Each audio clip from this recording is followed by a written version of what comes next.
Oi, eu sou a Mari e esse é o Architecture.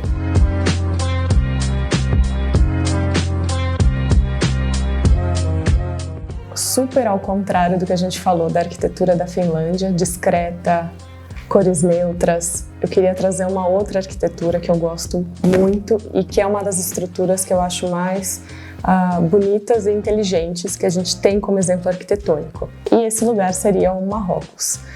O Marrocos, ele é um país que apaixona para quem gosta de culturas diferentes, arquiteturas diferentes, gastronomia, porque ele teve uma história muito turbulenta. Ele teve fenícios, espanhóis, árabes, portugueses, ele teve a Grã-Bretanha, ele teve a França, ele teve uma série de influências, ele participou de uma série de guerras, ele teve um império que se expandiu, um império que retrocedeu, uma série de misturas de culturas, e essas culturas todas, elas são representadas na arquitetura hoje, porque o que é muito legal lá é que ele não exclui nenhuma arquitetura, nenhuma cultura de aparecer junto com todas elas. E além disso, ele tem uma história muito misteriosa por trás, de certa forma, porque a literatura na época criou esse exotismo ao redor do Marrocos, com essa mistura toda que ele tinha. Como ele é muito próximo da Europa e ele chegou a ser um protetorado francês, uma parte era espanhol e eles tinham ainda uma zona internacional, ele recebia muitas pessoas da Europa, muitos artistas, muitas celebridades, e eles se encantavam por aquele lugar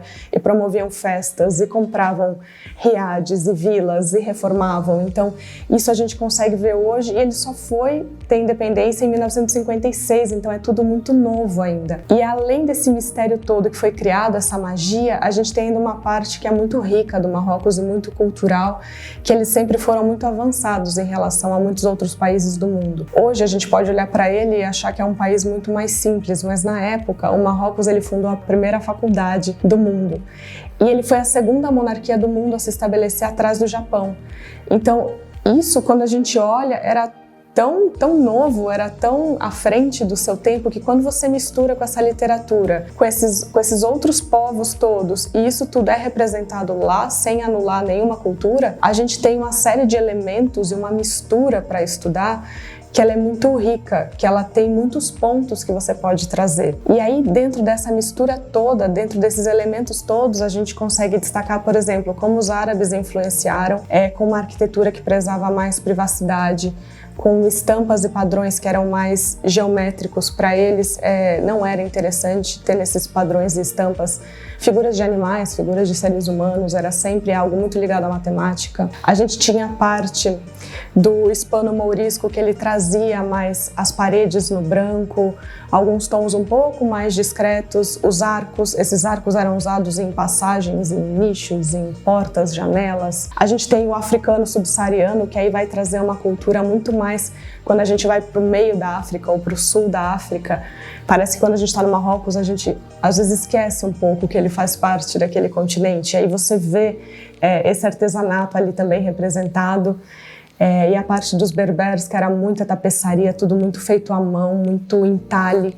E aí você junta tudo isso e a gente tem, por exemplo, como uma representação dessa união toda, o riad, que é aquela estrutura que eu acho extremamente inteligente e muito bonita, muito agradável, e que a gente consegue adaptar ela e usar ela hoje em dia para todos os tipos de estruturas, uma residência, até mesmo trazer isso de certa forma para um prédio, trazer o conceito que esse riad tem por trás, porque o riad, a ideia é que ele não mostrasse tudo que ele é por fora. Quando você passa pela Medina, você não sabe qual porta ali tem um riad maravilhoso por dentro e qual não tem. Os riads para eles eram casas, palácios, lógico, de pessoas que tinham uma condição um pouco melhor, porque eram espaços em geral um pouco mais amplos, mas eles eram muito discretos por fora, porque para eles a privacidade importava muito. Inclusive um riad, ele não tem janelas fora. Também por conta da cultura, eles não queriam que alguém conseguisse te olhar pela janela por fora e que você também não invadisse a privacidade do seu vizinho conseguindo espiar. Acho que isso é um ponto-chave que a gente deveria ter aqui nas nossas construções, não sair colocando janela em tudo que é lugar, sem ter necessidade nenhuma. A janela é para você trazer iluminação natural, trazer ventilação natural e para você olhar para algo que é bonito sem ter a sua privacidade completamente invadida. Lógico que isso tem que ser estudado de uma maneira. A gente está numa cidade com uma série de prédios, então lógico que vai ter interferência em algum momento do seu vizinho. Mas ele tinha uma série de outros detalhes. Ele se abre para um pátio interno. A primeira sala normalmente é bem mais discreta, porque eles não queriam. Normalmente a primeira sala você recebe pessoas que iam prestar algum serviço, uma costureira que ia deixar alguma coisa, ou alguma pessoa que não era tão íntima da sua família.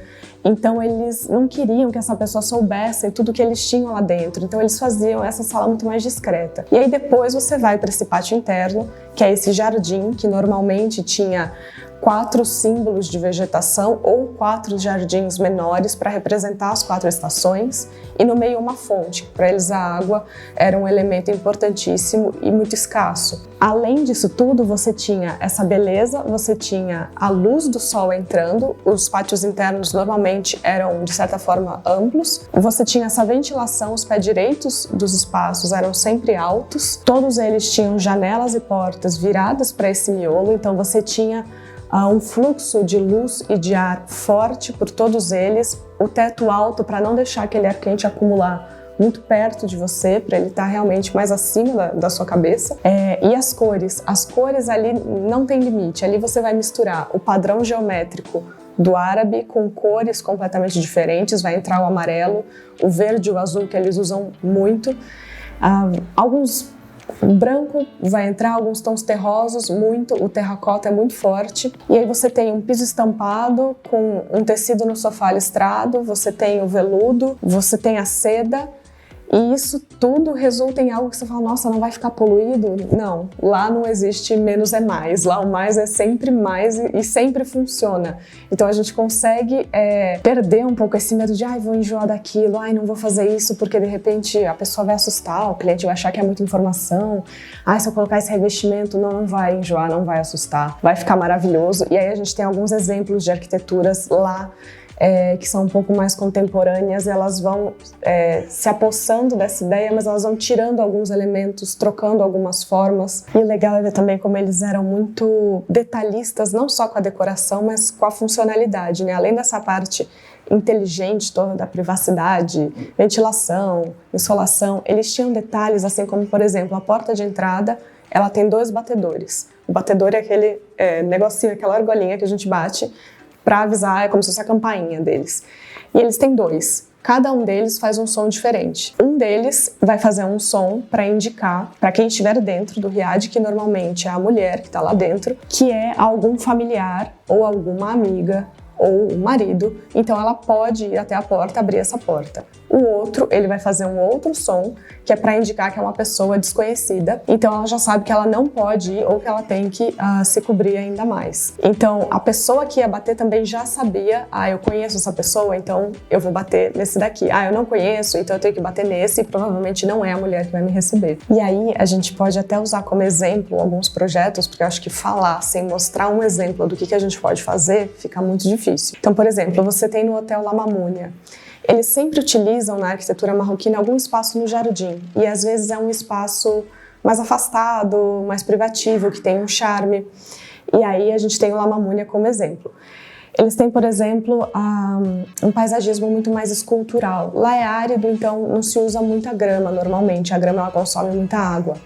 Então eles utilizam plantas mais esculturais e mais isoladas para criar esse jardim um pouco mais diferente, que é muito legal a gente trazer para cá. A gente normalmente usa uma quantidade muito grande de plantas, de arbustos, porque a gente tem essa abundância. Você tem, por exemplo, o Riad Jasmim, que ele é todo trabalhado em tons de verdes, azuis e branco, e ele tem, por exemplo, um piso que trabalha com um padrão geométrico, e aí você entra em tecidos que estão com listras, e depois você entra com as plantas e as paredes mais claras. Você tem o Elfen, que ele vai trazer um bege de fundo, com um verde, um vermelho e um estampado com branco por cima. E fica super incrível e ao mesmo tempo discreto, porque ele usa esse bege bem rústico por trás. Mas a entrada, por exemplo, da loja é inteira vermelha, com os detalhes em preto e branco e estampa. Aí você tem o Jardim Majorelle, que vai ter aquele paisagismo escultural que a gente comentou. Eles gostam muito da simetria, então você tem, por exemplo, você consegue ver no Hotel Selman ou em vários outros espaços, como eles usam a piscina de uma maneira longa, muito comprida e bem central. E você tem uma certa simetria para os lados dessa piscina também. Muitas vezes ela vem na simetria da construção e ela traz na simetria dela o paisagismo e os móveis que vão estar ali em volta. E aí a gente tem, por exemplo, a Casa Fob e a Vila Z. A Casa Fob, ela foi criada por um arquiteto parisiense, então ela traz um pouco mais desse quê europeu, que o europeu ele trouxe mais organicidade nas cerâmicas, um jeito novo de trabalhar. Ela é uma escultura, ela traz esses elementos mais retangulares que a arquitetura marroquina usa, ela traz a piscina retangular ali no meio, ela traz essas paredes cegas, sem tantas janelas para fora, mas ela está toda em branco.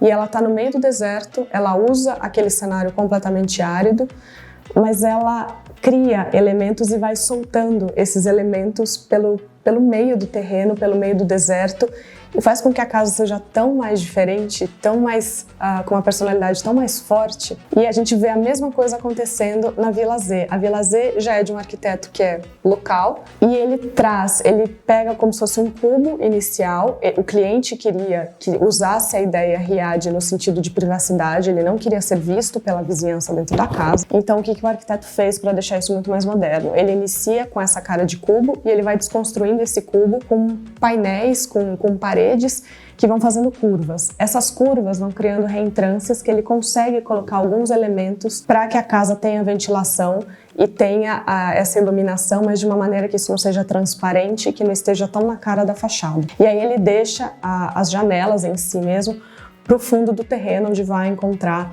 mais uma vez, esse tipo de piscina. E dentro, ao invés de ter aquele pátio interno, etc., ele faz essa abertura zenital como se ele tivesse um riad, mas ele faz isso de uma maneira com curvas, redonda, utiliza tudo branco, tanto por dentro quanto por fora, e coloca os ambientes todos ao redor dessa abertura, mas ele não faz aquela estrutura daqueles pilares que tinham em volta com as portas dos ambientes, ele junta tudo.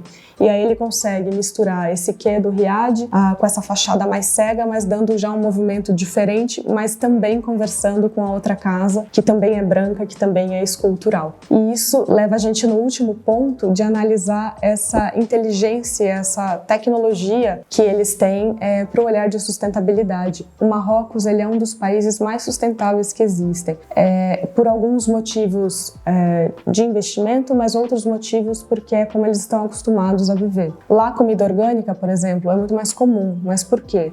Porque ela é mais barata do que a enlatada. Aqui a gente vê um pouco do contrário. Por exemplo, as garrafas de vidro, elas são praticamente uma norma. E as sacolas plásticas, elas não podem mais ser produzidas. Então, coisas que aqui a gente ainda luta e ainda tenta colocar, porque pra gente é normal, pra eles já faz muito tempo que não é normal utilizar. E a parte de energia solar, eles têm, obviamente, uma quantidade de sol enorme, só chove praticamente, acho que são 27 dias por ano. Eles têm hoje uma meta que até 2030 eles vão ter mais de 50% da sua energia toda proveniente de fontes renováveis e até 2050 eles querem chegar nesse 100%. Então eles praticamente hoje estão atrás da Suécia nessa questão de energias renováveis e etc. E eles têm a maior fazenda solar do mundo, que é a Fazenda Noor. Ela tem painéis que chegam a 12 metros de altura, coisa que é muito diferente do que a gente também está acostumado a ver na nossa parte residencial, etc. E ela tem um óleo por dentro, que esse óleo aquece a uma temperatura muito alta, vai a quase 400 graus. Portanto, ele consegue produzir essa energia através também desse vapor, desse calor. E esse vapor, esse calor se mantém de noite. Então, de noite, essa usina continua produzindo essa fonte de energia e ela consegue abastecer um pouco mais de 1 milhão de pessoas. Então, nesse ponto, a gente tem muito o que aprender e trazer, e eles têm já muitos projetos certificados para mostrar que utilizam tanto a tecnologia quanto o que eles sabiam já lá atrás que funcionava. Você vai ver projetos modernos, não só nesse estilo de riad, mas com as torres de vento. Às vezes o projeto é baixo e você tem uma torre que se destaca, que era como eles faziam as casas para o efeito chaminé, né? Então tudo que é ar quente vai se posicionar em cima e vai procurar uma saída e vai sair por essa torre. Então é por isso que o Marrocos ele é tão fascinante, tão apaixonante. Você conhece uma série de culturas estando em um só país e você descobre uma inteligência tão antiga e as cores e as misturas tão incríveis para a gente sair do nosso branco, sair do nosso bege e se inspirar nessa cultura. E esse foi um pouquinho do Marrocos para vocês, que eu espero que tenha sido tão apaixonante quanto é para mim. E nos vemos no próximo Architecture.